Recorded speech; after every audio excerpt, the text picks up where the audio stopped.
All right, so I got a little too close to my wire rope with my hedge trimmer and broke it.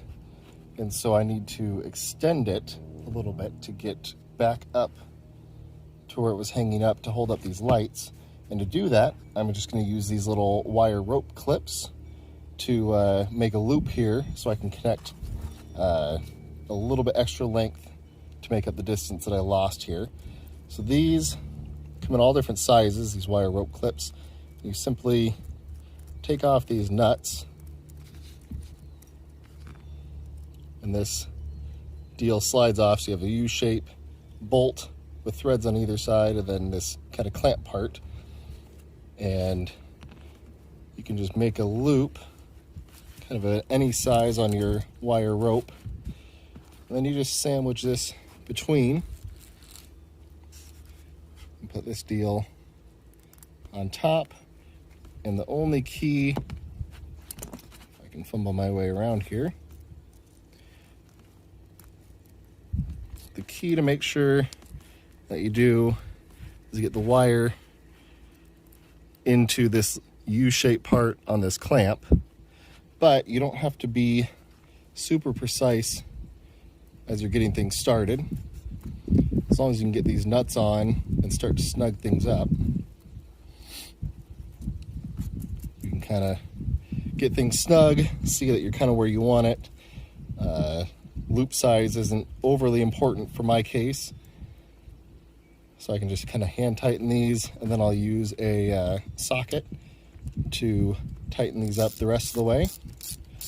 And I'll kind of alternate sides to make sure I'm being somewhat even here.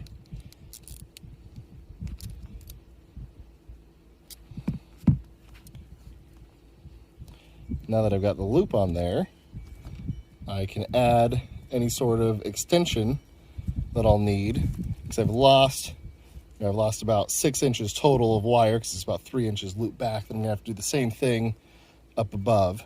And so I've got extra wire that'll loop through here, use more of these wire clips, and I'll show you doing that. All right, so I've got my extra wire rope here, and I don't know how much exactly I'm gonna need, but I know at least to start, I'm going to need to come through and do a loop over here and secure this so that these two are connected. And so to do that, I will use another one of these little connectors. And it's the same process as before. You kind of loop the U-shaped bolt through, then you get this little guy. This wire's a little stiffer, a little harder to work with.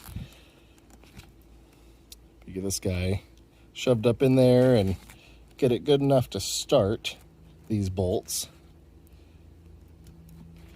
or start the nuts on the bolts or on the threaded part here. I'm just kind of tighten them by hand, then I can double check my loop is, good enough. I'm not going for perfection, but they're about the same size here. Got these on here snugged up, so I can just tighten everything up.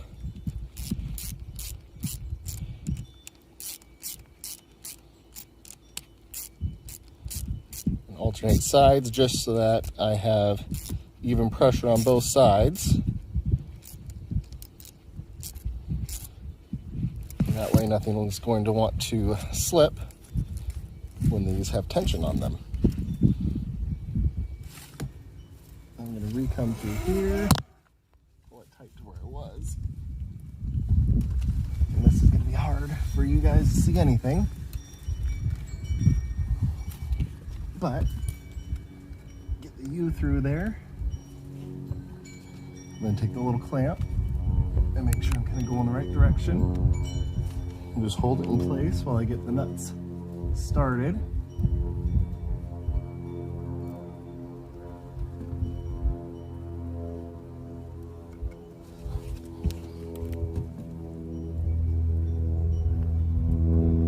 Got this started, I can see if I can pull this as tight as I want it to be. And of course I can tighten it more, but at least gets me started.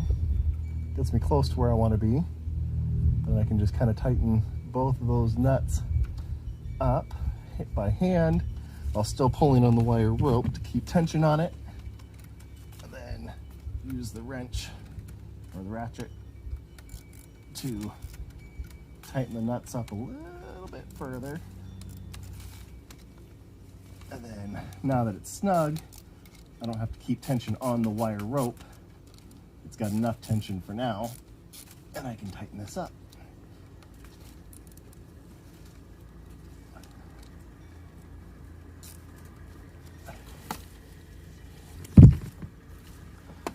So then the final thing I can do, make sure I'm turning this the right way. I'll bring you up closer to see this. So the sun glare is coming through here. It's kind of bad position to see, but this, you can see as I start to turn it, you'll see this post extending further in. So you can kind of tell I'm tightening things. And then that is in turn adding a little extra tension to the wire rope and kind of straightening it back up to where I want it to be. And if I wanted to, I could do more, but it's just not an exact science on this. But you can see my repair job here in the bad sunlight reflection up here. I can get the right angle. There we go. All right, so the last part here is to cut off this extra excess of the wire rope. Best tool I've found for that is a bolt cutter. Wire cutters, especially on this kind of thicker rope, just doesn't really do a whole lot. And these are cheap bolt cutters, but they'll do the job. And so I'll get up there and I'll go as tight as I can. And then I kind of have to wiggle this wire rope back and forth a little bit. Then it'll just pop right off. And there I have it.